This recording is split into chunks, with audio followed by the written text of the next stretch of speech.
Os amigos certamente vão perguntar o que você viu desse jogo. Eu queria que você comentasse sobre o Rossi. Hoje, no seu plano de jogo, ele foi muito importante nessa saída de bola ali na intermediária, muito participativo.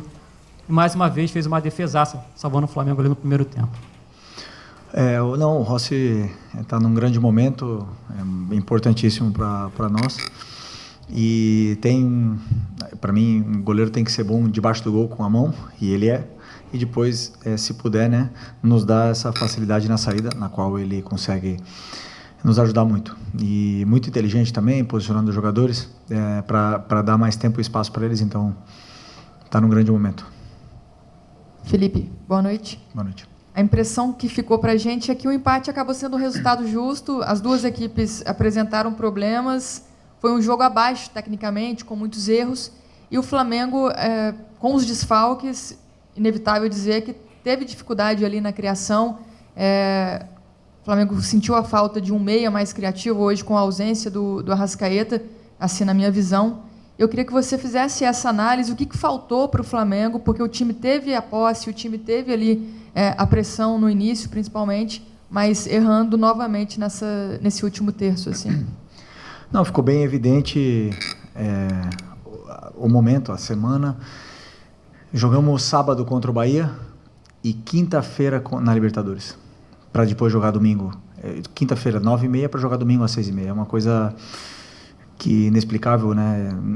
Eu acho assim, sempre falei, ter muitos jogos, ter um calendário cheio é um privilégio, porque tem times que acabam um ano agora, acaba o estadual e não tem mais nada para jogar. Então tá no Flamengo, você tem muitos jogos, tem um privilégio. Que pode ser melhor feito? Pode ser melhor feito, sem nenhuma dúvida. Tivemos menos de 72 horas para descansar, e óbvio que enquanto a perna está fresca, dura, a saúde dos jogadores, o futebol está ali. Agora, desse jeito, que o torcedor se acostume. Os melhores não vão estar no campo, nem aqui, nem os do Palmeiras, nem os do Botafogo, nem... É simples assim, né? Então, hoje realmente perdemos o Arrascaeta, não conseguiu vir para o jogo, não está em condições de jogar. O Bruno Henrique foi no sacrifício, o Alexandro chegou no limite, os zagueiros a gente viu que estava no limite, e temos um elenco muito qualificado e também temos bastantes desfalques que não servem como desculpa. Poderíamos ter feito um melhor jogo, mas também jogamos contra um grande adversário que também nos estudou bem, nos colocou em situações na qual nos causou dificuldades. Então eu diria que foi um primeiro tempo equilibrado, onde a gente dominou, conseguimos chegar bastante na área do Botafogo, tivemos nossas chances, e o segundo tempo já, a partir do minuto 15 em diante, o jogo ficou... Eu perdi a mão do jogo, já ficou um pouco caótico, as posições não estavam sendo respeitadas, e aí eu já era futebol, aquilo ali já não era o que eu gosto, mas mesmo assim, acho que como você falou, eu concordo, um ponto justo. Felipe, boa noite. Felipe, na semana passada, depois do jogo contra o Bahia, você falou muito sobre muita coisa que acontece é de fora para dentro, aqui dentro a gente está fechado e tal, só que contra o Bahia aconteceu, contra a LDU aconteceu, e hoje voltou a acontecer, vazar a sua escalação antes de sair a escalação oficial. Queria saber o quanto isso está te incomodando. Queria saber também se você não acha que tem alguém, talvez, que esteja querendo te atrapalhar. Obrigado. Bom, vazou a escalação inteira? Saiu que o Pedro ia jogar. Bom, Pedro. Vazou bastante? Ok. Bom, não controlamos tudo, infelizmente, né? Às vezes as escalações vazam, na verdade não vinha vazando, e vazaram. Eu não controlo tudo, infelizmente eu não controlo tudo, não controlo quem está olhando, ou quem está vendo, ou quem pega o celular e manda uma mensagem, não posso controlar isso. Isso é do futebol. Me prejudica, claro que me prejudica, é ruim pra gente que vaze a escalação, mas quem faz está indo contra o Flamengo, quem vaza. Então, que ele durma, que essa pessoa que vaza, muitas das vezes a gente tem alguma informação, mas que essa pessoa coloca a cabeça no travesseiro depois e não vai conseguir dormir, pelo menos eu acho. Felipe, Raíza Simplício da Go Brasil e da revista Placar. Você falou essa questão toda do calendário, e isso é um fato, né? O Arrascaeta é um jogador, por exemplo, que a gente sabe que não vai conseguir jogar no máximo físico como ele vinha apresentando a temporada inteira. E muito se fala também, o Flamengo tem que buscar um substituto para o Arrascaeta. E a gente sabe da qualidade dele, sabe que é difícil achar um jogador com a qualidade dele. Mas a gente tem visto muito o Flamengo falar de contratações de pontas, tem a possibilidade do Jorginho também, que deve chegar. Como é que está para você, Felipe Luiz, essa questão de ter um jogador que possa substituir o Arrascaeta sem ser um cara improvisado, um cara que realmente possa ser? O Flamengo precisa ir no mercado buscar esse jogador? Bom, o mercado, eu não penso porque o mercado está fechado e eu só posso pensar agora no próximo jogo, né? Então eu pensei essa semana toda no Botafogo, em como resolver, esses dias agora contra o Botafogo, em como resolver o jogo sem o Arrascaeta. Que ele tentou até ao final, não conseguiu, infelizmente, e depois eu tenho que achar soluções para isso. Mas com certeza estamos no mercado olhando qualquer tipo de opção para meia, para volantes, para pontas, para atacantes, para zagueiros, para todas as posições que a gente pode melhorar o elenco, aumentar a qualidade, não o número de jogadores, senão a qualidade do elenco. O Flamengo tem que sempre estar atento ao mercado. Vai abrir agora em junho e com certeza temos nomes para poder reforçar o elenco que é natural. Essa reposição, essa troca de peças para sempre levar a qualidade desse elenco que já é muito alta. Felipe, aqui, Fernanda Pisotti, da Rádio Band News FM. A gente está vendo um Flamengo com muita intensidade no primeiro tempo. Começa o jogo acelerado a 220, pressionando, com posse de bola, chegando à área do adversário, mas não consegue transformar toda essa superioridade, principalmente no primeiro tempo, em gols. E no segundo tempo tem uma queda de intensidade, de rendimento, enfim. O que está faltando para o Flamengo converter os gols ainda na primeira etapa, quando ele começa realmente ali a 220 ali? E o próximo confronto é contra o Palmeiras, né? Um confronto direto. Próximo confronto na Copa. A Copa do Brasil, no meio pelo brasileiro, é o Palmeiras, né? Muito simples, colocar a bola para dentro. É o que falta. Chega ali na área e tem vezes que que estamos mais inspirados, outras não.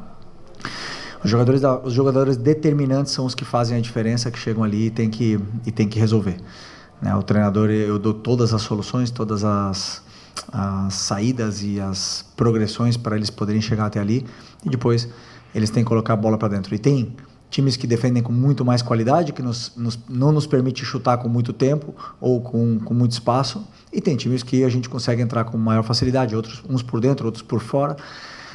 A gente faz um estudo, tenta escolher uns jogadores ideais para o que o adversário, para a forma que ele tem de defender, o adversário nos oferece, e aí esses jogadores depois eles têm que resolver. E a única forma é colocar a bola para dentro, não tem outra. Okay. Aqui Felipe, boa noite, Marcos Martinho, do canal da QSRN. Felipe, mais um jogo onde o Flamengo sofreu com desfalques, né? Sobretudo no setor de meio campo, sem Eric Pulgar, sem Alan, Gerson, Arrascaeta. E eu quero te perguntar até que ponto você considera que a ausência desses jogadores influenciou negativamente na criação do Flamengo, né? O Flamengo com mais dificuldade de criar no jogo de hoje do que no jogo contra a LDU, e se essas questões também enfatizam, né, cada vez mais a necessidade de abastecer esse plantel nesse setor de meio campo. Muito parecida com a pergunta da tua companheira. Como eu falei, reforçar o plantel, o elenco, a gente vai tentar com certeza nesse mercado.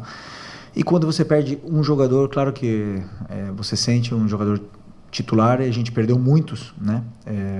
Muitos jogadores nesse processo agora, mas eu não vejo dessa forma. Eu vejo os que eu tenho disponível, tento ver com as peças que eu tenho, montar o quebra-cabeça para poder vencer do Botafogo, que também tinha desfalques para esse jogo. Então, esse jogo realmente, fisicamente, foi um jogo muito exigente, porque jogamos quinta-feira, 9h30. O Botafogo tem um time muito qualificado, que foi campeão brasileiro ano passado, foi campeão da Libertadores ano passado, não podemos esquecer da qualidade que tem esse time, está muito bem treinado.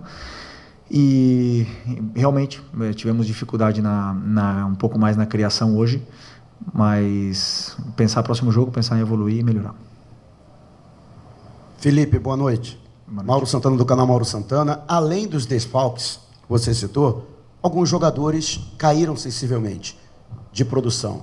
Você está um deles, que inclusive foi muito importante para o Flamengo, terminou muito bem a temporada passada, começou muito bem essa temporada, que foi o Wesley. Chegou até a ser noticiado que o jogador voltou da seleção brasileira com bastante desgaste, mas a verdade é que ele não está conseguindo entregar aquilo que a gente sabe que ele pode entregar. Já existe algum diagnóstico a respeito disso? Por que dessa queda? E de que maneira tentar recuperar esse jogador que já foi tão importante para o Flamengo? Todo jogador oscila durante um ano. Não existe nenhum jogador que vai jogar sempre bem. Não existe. Sempre e mais aqui, com 80 jogos, sem tempo de descanso, com uma pressão absurda, todos eles vão oscilar. E o Wesley tem 21 anos, né? Então é normal ele passar por esses períodos de oscilação, mas é um menino que gosta de treinar, que gosta de escutar.